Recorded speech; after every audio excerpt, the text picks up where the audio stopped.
Hoy nos hemos venido con ustedes al Burgo de Osma, a conocer la Catedral de la Asunción, la Catedral del Burgo de Osma, que yo creo que cuando empezamos esta temporada con estos paseos, conociendo el patrimonio en específico, a todos nos venía en la cabeza precisamente esta imagen que tenemos detrás, la de la Catedral.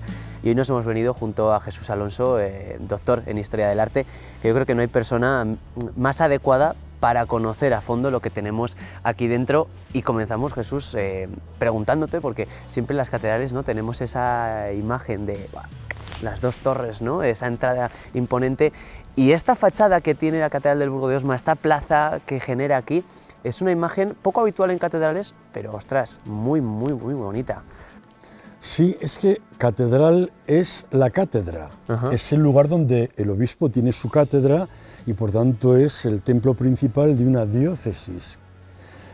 El concepto de catedral lo asociamos casi siempre con algo de suntuosidad, de majestuosidad, pero puede ser un templo muy modesto y ser catedral, y puede ser un templo riquísimo, suntuoso, grandísimo, enorme, y no tener el rango de catedral, porque catedral es la cátedra del obispo.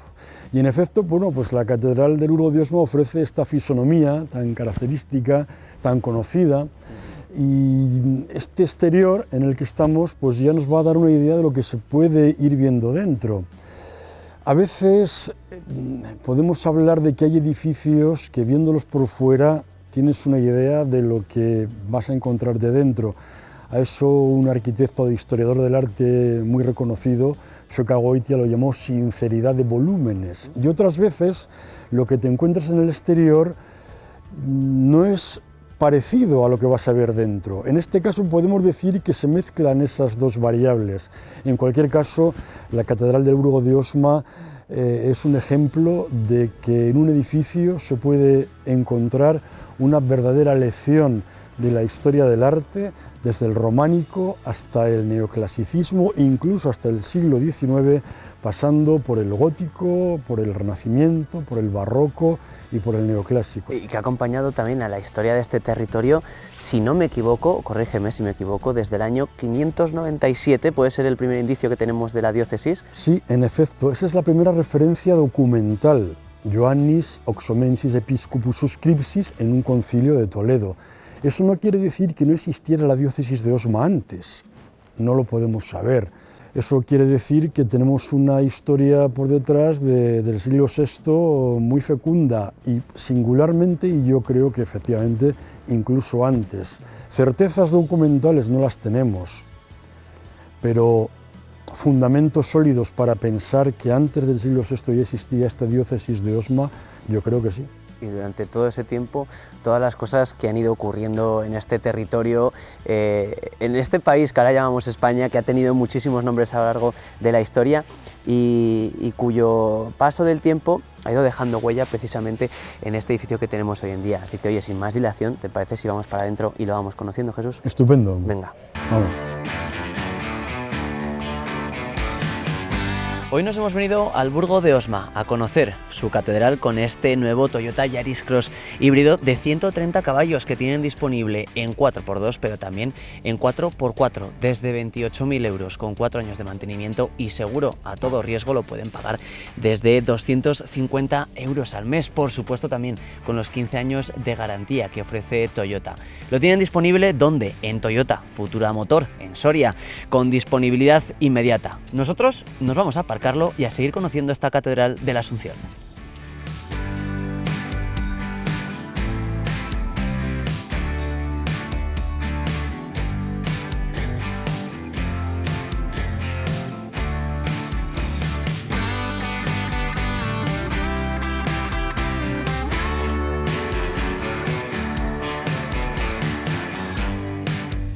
Como les decíamos fuera, vamos a recorrer esta Catedral del Burgo de Osma a través de su historia, a través de los diferentes estilos que encontramos en la catedral, comenzando por el primero, por el románico, siglo XII, año 1101, se restaura la diócesis de Osma Soria, precisamente con una figura que tenemos aquí detrás.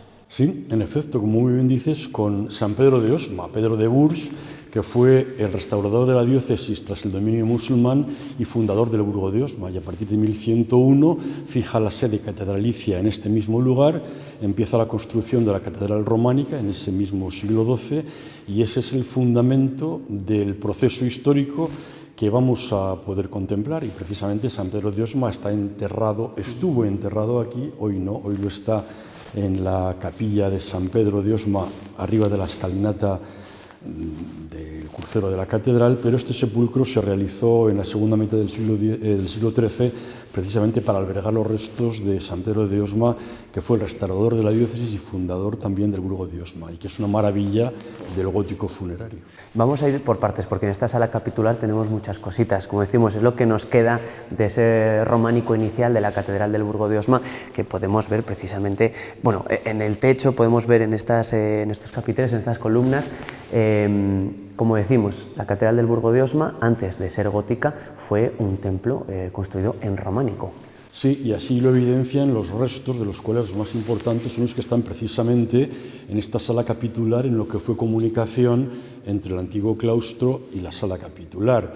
Son restos que tienen un gran interés porque reciben esas influencias mutuas del románico de la zona, singularmente de Santo Domingo de Silos, y lo podemos apreciar tanto en la arquitectura, con los típicos arcos de medio punto, y fundamentalmente en las esculturas de los capiteles, que ofrecen una verdadera muestra de la iconografía y de la forma de ejecutar de los escultores románicos. En Caracena, ¿no?, tenemos una iglesia románica en la que podemos ver también estos capiteles como que se entrecruzan, ¿no?, que los vemos como en diagonal. Son muy curiosos. Sí, estos, son ¿verdad? los fustes torsos. Esa es la parte de la columna del fuste, que es el fuste torso, que se ve en varios lugares, pero que no resulta sino un alarde de los propios constructores y canteros, que para dar mayor dinámica y mayor variabilidad a sus realizaciones, pues tenían este tipo de recursos que visualmente son realmente muy interesantes. Estos dragones que tenemos también en el techo, es algo bueno, que si entras igual no te puedes fijar, no es lo primero en lo que te fijas, pero que es muy curioso que tengamos estas representaciones por aquí, por el techo. Sí, en efecto, es una sala capitular, la parte superior, que sea protogótica, de principios del siglo XIII.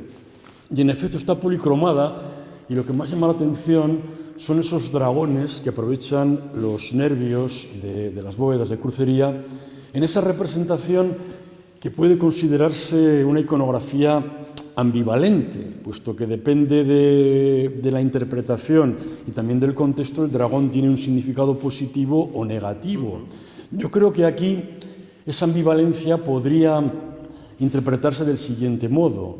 El dragón, singularmente en la simbología oriental, es símbolo de la sabiduría, y al ser esta la sala capitular, esa sabiduría irradia sobre los canónigos, que son los rectores de la catedral y que reciben esa sabiduría de lo alto. Pero yo creo que aquí esa interpretación no sería la correcta, y yo creo que está más en relación con el Apocalipsis, como el demonio va del cielo a la tierra castigado por su maldad, y es una advertencia de que como ese demonio, el dragón, simbolizando en el demonio que baja a la tierra, hay que estar alerta de los males que sobre la tierra, sobre el mundo existen, para poder vencerlos. Y vencido ese dragón, vencido ese mal, vencido ese demonio, hacer el recorrido contrario y subir de la tierra al cielo. Eso más o menos lo que el Apocalipsis evoca en el pasaje que habla de la derrota de los demonios por los ángeles buenos. Si hablamos de policromía, este sepulcro de San Pedro de Osma, como tú decías, es una auténtica joya. Sí, es una maravilla tanto desde el punto de vista formal como desde el punto de vista iconográfico. La tapa está representada la figura de San Pedro, yacente, con su vestidura de pontifical, y alrededor de la tapa, pues muchos de los beneficiados de sus milagros. Y en las paredes están representados algunos de los milagros que San Pedro hizo en vida y también en muerte. Por ejemplo, el atentado fallido del alcaide de la fortaleza de Osma cuando se dirigía en visita pastoral a San Esteban, y cómo Dios le libra de una muerte segura al atacar al alcaide que iba a atentar contra su vida. Y a la derecha está el propio San Pedro de Osma, cómo está perdonando al alcaide. El perdón a los enemigos es una de las máximas de la doctrina cristiana, ¿no? Y en la parte de los pies nos encontramos con los testigos que dan fe de ese milagro. Normalmente cuando se representa un milagro siempre se hace previendo que hay testigos que dan fe del mismo, que no es una invención del protagonista, sino que hay testigos objetivos que ven ese milagro. Y por ejemplo tenemos aquí la curación de un enfermo en Langa de forma milagrosa, padecía de unas fiebres cuartanas, y entonces San Pedro de Osma manda a un criado a pescar milagrosamente también un pez del Duero, se le presenta el pez del Duero en la bandeja y el enfermo se cura milagrosamente. En la otra parte, nuevos milagros, relatando como si fuera un cómic del siglo XIII, pues todos esos ejemplos, ¿no? La liberación de clérigos injustamente apresados, el milagro de Fresnillo de las Dueñas, cuando estaba en Fresnillo de las Dueñas cerca de Aranda en visita pastoral, también con una gran cantidad de fieles que le estaban escuchando, pues de momento les falta el agua. Había una encina, manda a la encina que brote el agua y milagrosamente también brota de la encina el agua de manera generosa y abundante para que nadie pasara sed. Y hay algunos detalles como por ejemplo ese aguamanil, como si fuera, vemos cómo están ahí unos personajes que están lavándose las manos en el aguamanil con ese abundante agua que había surgido milagrosamente de la encina en Fresnillo de las Dueñas. Y finalmente en esta parte, la muerte de San Pedro de Osma en Palencia, en la casa del obispo Agén, cuando venía de las honras fúnebres del rey, en Sagún, y en Palencia pues contrae la peste y muere acogido y confortado por el obispo de Palencia. Y en el último caso, en el extremo, ese escriba que está como dando fe de la veracidad de todo esto que se está contando. Y finalmente, en la actual cabecera del sepulcro, vemos abajo el traslado en un caballo negro del ataúd de San Pedro desde Palencia a la catedral del Burgo de Osma, porque él quiso enterrarse específicamente aquí, en el Burgo de Osma, y cómo se traslada en ese caballo negro pues el ataúd con los restos mortales de San Pedro de Osma. Y en la parte superior de esta franja, una cosa muy curiosa que también se relata en un fresco que está fuera en la catedral, en el crucero, y es la expulsión del obispo simoniaco. Los primeros obispos, sucesores de San Pedro de Osma, pues lógicamente alcanzan la sede episcopal por méritos propios, pero hay uno que no, hay uno que adquiere la condición de obispo por haber pagado para obtener ese cargo. Y al ser indigno de estar enterrado en la catedral junto a esos santos obispos, una noche San Pedro de Osma y los demás obispos honrados salen de sus sepulcros y echan al obispo simoniaco, indigno de estar sepultado en la catedral junto a tan venerables varones, porque había comprado el cargo y no había cedido a él por sus méritos y por su capacidad. Y en esta parte pues vemos por aquí pues ese guiño, podemos decir, a esta zona, con toda la cuestión del vino, con las uvas y los generosos cántaros que están bebiendo esos beneficiados de los milagros de San Pedro de Osma. Hay que ponerse en el lugar de las gentes, en este caso del sepulcro, que es de la segunda mitad del XIII, para ver que esto sería impactante como un relato visual que era lo máximo a lo que podían aspirar, lógicamente junto al teatro, digamos, de carne y hueso de actores, pero esto era un impacto visual y también una enseñanza para los fieles que venían a venerar las reliquias y el sepulcro de San Pedro de Osma. Para llegar a la nave principal tenemos que pasear por este claustro, divino paseo que nos estamos dando, que todos los problemas sean estos, ¿no? Que tengamos que hacer este recorrido.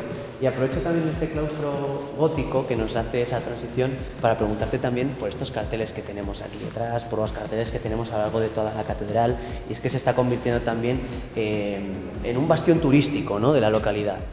Sí, este es el tercer claustro que ha tenido la catedral. El primero románico al que hemos hecho referencia antes, un segundo del siglo XIV que promovió el obispo Bernabé y que fue demolido para construir este, que ya es del siglo XVI, en este estilo tan característico del gótico hispano-flamenco, del gótico flamígero, del gótico florido, ¿no? Como vemos que se complican las bóvedas, se complican los nervios, con ese juego de combados, de terceletes, y con esa característica ya de barroquización del gótico más puro que es el del templo catedralicio, ¿no? Y claro, sí, este es un recorrido que, como dices, da gusto, ¿no?, hacer, y también ilustrándonos pues en los paneles que informan pues de diversas características de la catedral, porque sin duda alguna la catedral es un centro turístico de primer orden y la cantidad de visitantes que aquí vienen a disfrutar del templo y de todo su entorno realmente es muy llamativo. Justo hemos pillado además dos curiosas turistas que tenemos visitando la catedral. Oye, como curiosos turistas vamos nosotros también en este paseo, vamos para adentro precisamente con esa curiosidad que tenemos que llevar por bandera siempre, ¿no? Estupendo.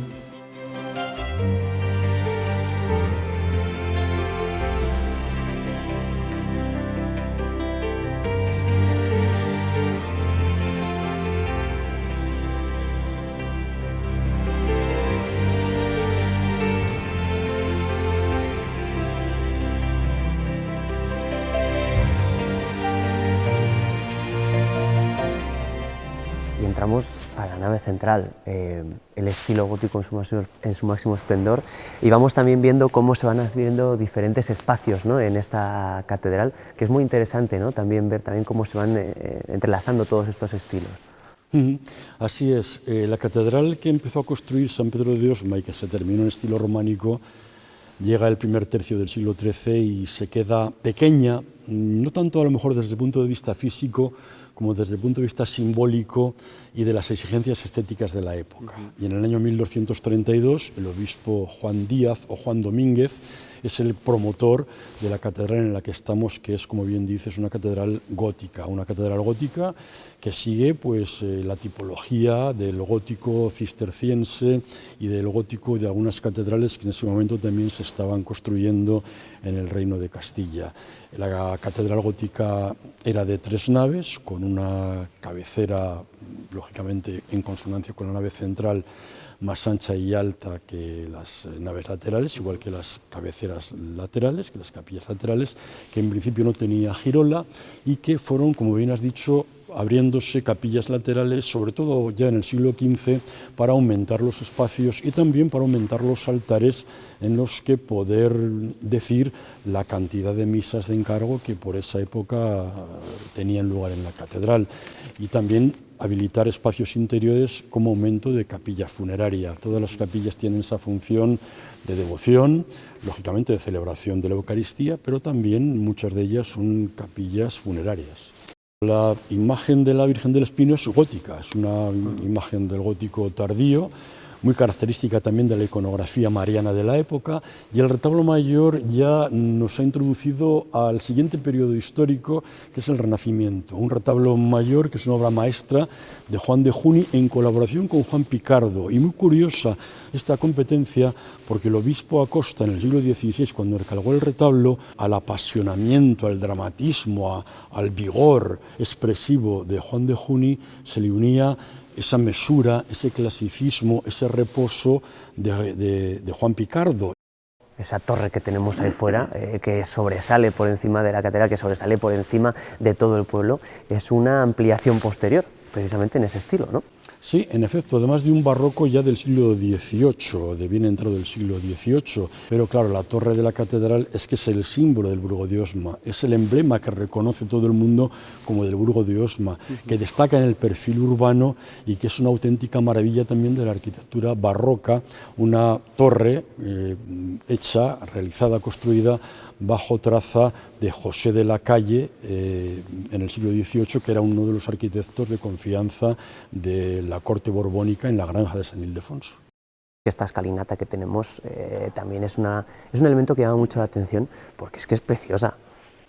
Sí, en realidad es el acceso desde la catedral hacia la actual capilla de San Pedro de Osma. Es una escalera del Renacimiento de autor desconocido, que nos puede evocar mucho la de la Catedral de Burgos de Diego de Siloé, que es una escalinata realmente majestuosa, de una grandiosidad, de una solemnidad y de un empaque realmente importante en su traza, que evoca esos modelos de escalinatas renacentistas incluso que nos pueden remitir al propio Miguel Ángel en la escalera de la Biblioteca Laurenciana de Florencia, pero que está más en consonancia, lógicamente, con la escalera dorada de la Catedral de Burgos.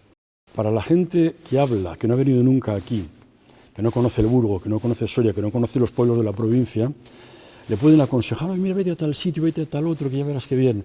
Siempre es menos lo que le dicen que lo que encuentran. La sorpresa es mayor.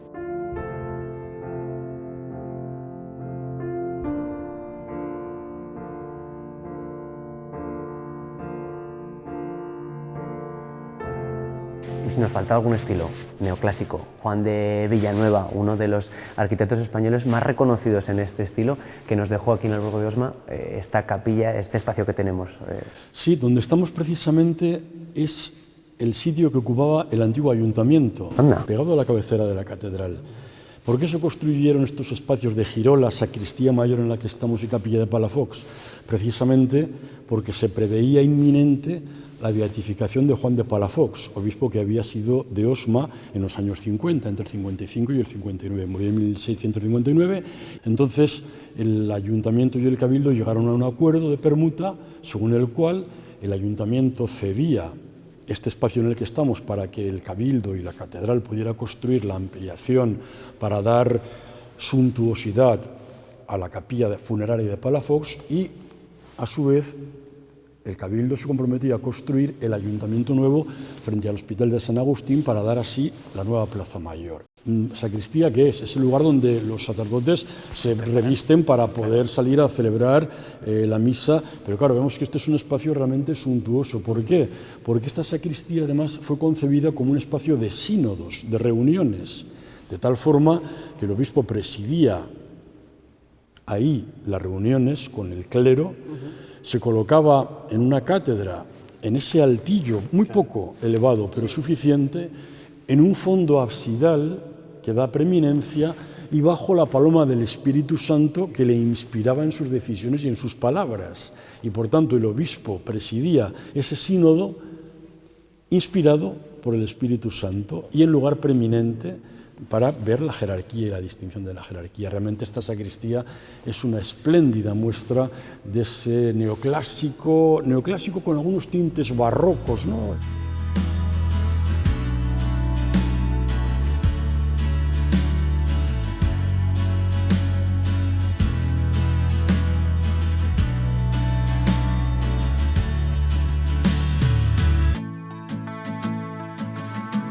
Juan de Palafox es otra de las figuras que tenemos en el Burgo de Osma, otra de las figuras que tenemos en la provincia de Soria.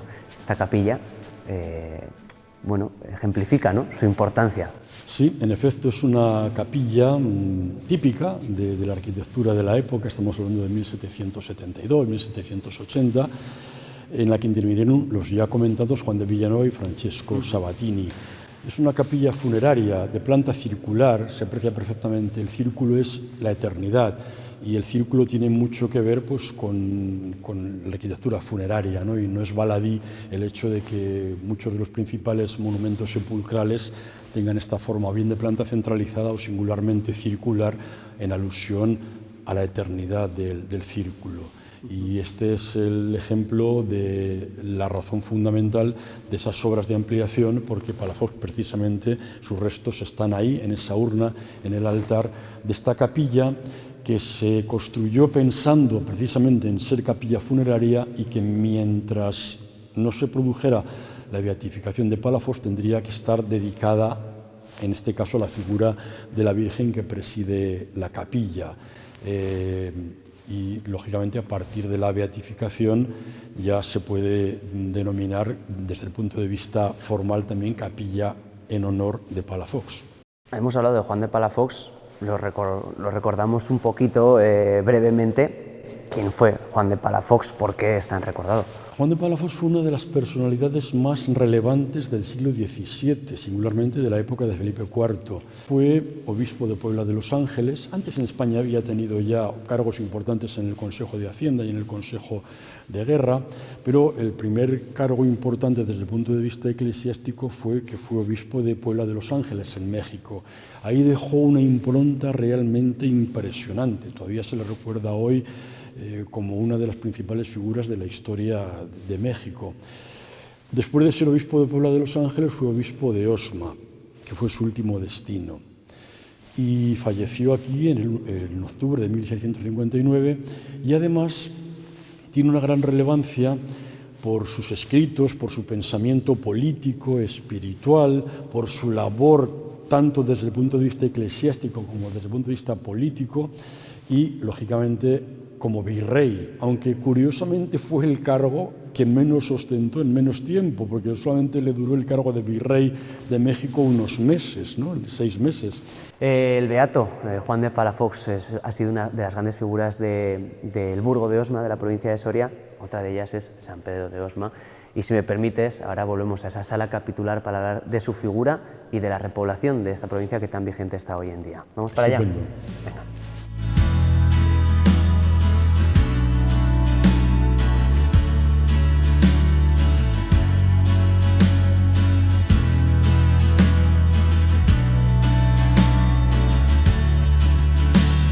Volver a esta sala capitular para hablar de la figura de San Pedro de Osma, para hablar de ese año 1101 en el que se restaura la diócesis de Osma y en el que esta zona del Duero, después de la Reconquista, tiene que ser repoblada. Y es una reflexión que queríamos lanzarles, pues porque en este territorio ya hubo un momento en el que hubo que repoblar, ya hubo un momento en el que estuvo despoblado.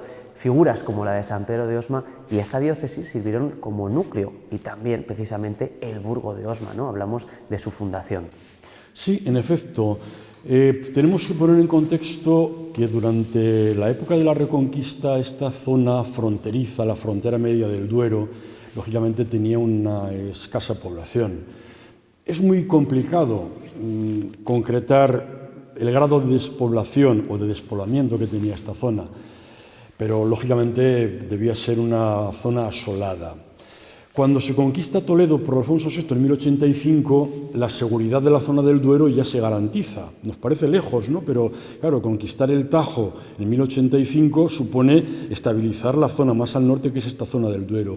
Y ahí empiezan los primeros elementos de repoblación. La figura de San Pedro de Osma como restaurador en 1101 de la diócesis de Osma y fundador del Burgo de Osma supone un hito fundamental, porque eso significa un polo simbólico de atracción, pero también real, simbólico en el sentido de que se ha vuelto a la normalidad cristiana después de la dominación musulmana, y también real desde el punto de vista que efectivamente la construcción de la nueva catedral requería personal, gente, para construir el templo, pero también para atender las necesidades de todas esas gentes que se dedicaban a construirla.